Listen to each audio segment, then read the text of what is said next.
नील की आंखों में बेचैनी थी। जैसे ही उसने सुना कि कियारा बेहोश है, वो अपने कदमों पर काबू नहीं रख सका और सीधा वैन की ओर भागा। दिल में बस एक ख्याल था, कियारा को कोई तकलीफ न हो। वैन के दरवाजे पर पहुंचकर उसने उसे धीरे से खोला। अंदर की हल्की हल्की रोशनी में उसने कियारा को बेड पर लेटा पाया। उसकी सांसें धीमी चल रही थी और चेहरा सफेद पड़ चुका था। नील का दिल एक बार फिर धड़कने लगा।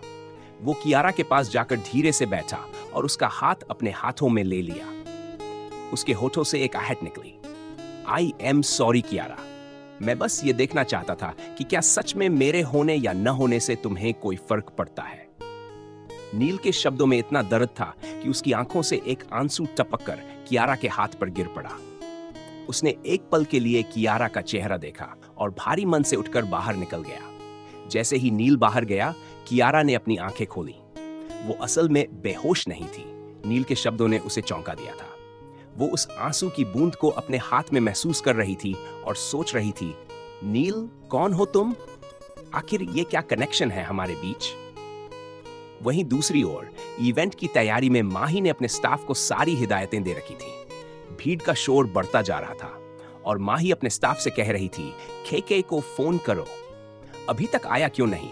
अगर फैंस का गुस्सा फूट पड़ा तो बड़ी मुश्किल होगी। स्टाफ सहमते हुए कहता, मैम हमने बार बार कॉल की लेकिन कोई जवाब नहीं मिला। माही के चेहरे पर चिंता की लकीरें खिंचने लगी। केके का आना जरूरी था। उसने सोचा, अगर सब ऐसे ही चलता रहा तो ये भीड़ बेकाबू हो जाएगी। तभी पुलिस की गाड़ियों का काफिला वहां आ पहुंचा। गाड़ियों में से एक पुलिस अफसर तनु माही की ओर बढ़ी। उसने मुस्कुराते हुए कहा, देखो मैं यहां तुम्हारे इवेंट का मजा लेने आ गई हूं। अब मत कहना कि मैं कहीं नहीं आती। लेकिन चिंता उसके चेहरे से साफ झलक रही थी। उसने तनु की ओर देखकर कहा, इस भीड़ को देख रही हो? अगर इवेंट जल्द शुरू नहीं हुआ तो ये भीड़ एक बड़ी समस्या बन सकती है। उधर नील ने भी तनु और माही की बातचीत सुनी और गंभीरता से पूछा, केके आया क्यों नहीं अभी तक? ये तो इवेंट शुरू होने का समय था। तनु ने घड़ी देखते हुए कहा, हाँ अब तक तो इवेंट शुरू हो जाना चाहिए था। माही कुछ करो, भीड़ का गुस्सा और बढ़ता जा रहा है। बाहर भीड़ में खड़े कुछ लोग अपनी नाराजगी दिखाने लगे। एक शख्स ने गुस्से से स्टाफ पर चिल्लाते हुए कहा, हम यहां तुम्हें देखने नहीं आए, केके को देखने आए हैं। तभी दूसरे लोग भी शोर मचाने लगे और किसी ने गुस्से में पत्थर फेंकना शुरू कर दिया। माहौल तेजी से तनावपूर्ण होता जा रहा था। माही के स्टाफ ने भीड़ को शांत करने की कोशिश की, पर उनका गुस्सा और बढ़ता ही गया। माही की सांसें अटक सी गई। उसकी आंखों में चिंता और डर की लहर दौड़ गई। वो स्टाफ को एक आखिरी बार कहती है, हर हाल में केके से संपर्क करो। इस भीड़ को काबू में रखना अब और भी जरूरी हो गया है। तनु ने गंभीरता से माही के कंधे पर हाथ रखा और बोली, मैं यहां हूं, सब संभाल लेंगे, पर अब बहुत जल्द कुछ करना होगा। अगर केके नहीं आया तो ये भीड़ तोड़फोड़ पर उतारू हो जाएगी। उसी वक्त नील ने अपनी मुट्ठियां भींच ली। उसकी आंखों में कुछ ठोस निर्णय का आभास था। दूसरी तरफ एक टेबल के पास हाथ में ड्रिंक लिए खड़ा था। वहीं उसके पास नेहा भी खड़ी थी। उसके फोन की घंटी बार बार बज रही थी। फोन उठाने ही वाला था कि नेहा ने उसका हाथ थाम लिया और उसकी शर्ट के ऊपर के बटन खोलते हुए मुस्कुराकर बोली, बेबी थोड़ी देर और परेशान होने दो उन्हें। उन्होंने हमें पार्टी में तंग किया था, अब ये उनकी सजा है। तब तक क्यों ना थोड़ा रोमांस कर लें। ये कहकर नेहा ने धीरे से अपनी ड्रेस की जिप खोल दी और पलक छपकते ही उसकी ड्रेस जमीन पर आ गिरी। अब वह सिर्फ अपने इनरवियर्स में थी। नेहा ने के हाथ से ग्लास लेकर उसे अपने ऊपर उड़ेल लिया।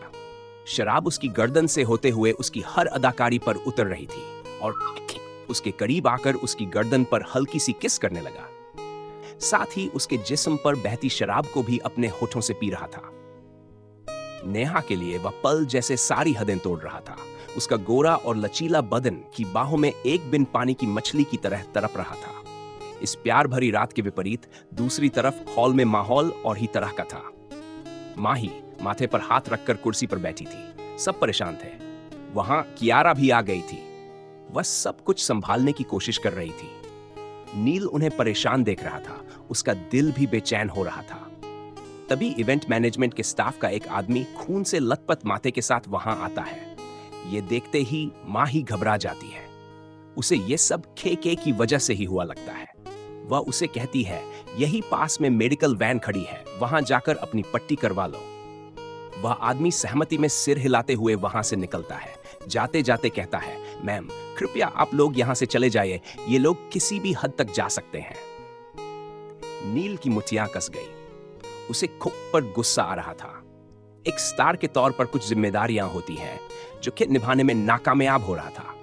गंभीरता से स्टेज की तरफ देख नील आगे बढ़ने लगा। माही ने सवाल किया, नील तुम कहां जा रहे हो? लेकिन नील ने कोई जवाब नहीं दिया। वहीं कियारा ने नील को जाते देखा। उसे समझ आ गया कि नील स्टेज की तरफ जा रहा है।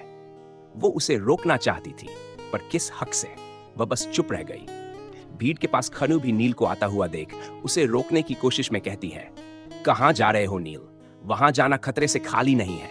ये लोग अब और भी गुस्से में हैं। प्लीज यहां से दूर रहो और हो सके तो माही को भी ले जाओ।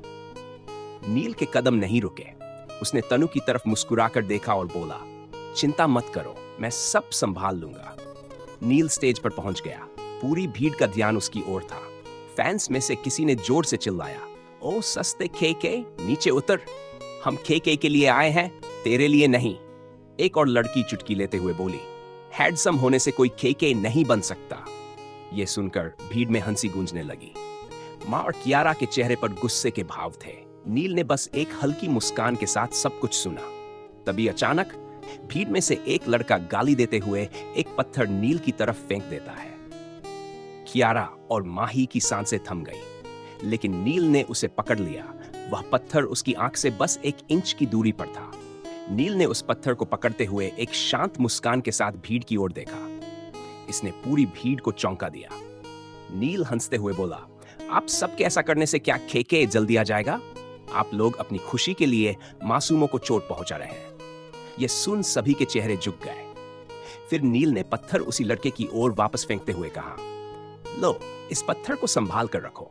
जब तक केके नहीं आते मैं आप सबको गाना सुनाता हूं। पूरी भीड़ मुस्कुराने लगी। तनु ने सोचा कि नील सबको शांत करने की कोशिश कर रहा है, जबकि माही नील के लिए चिंतित हो गई थी।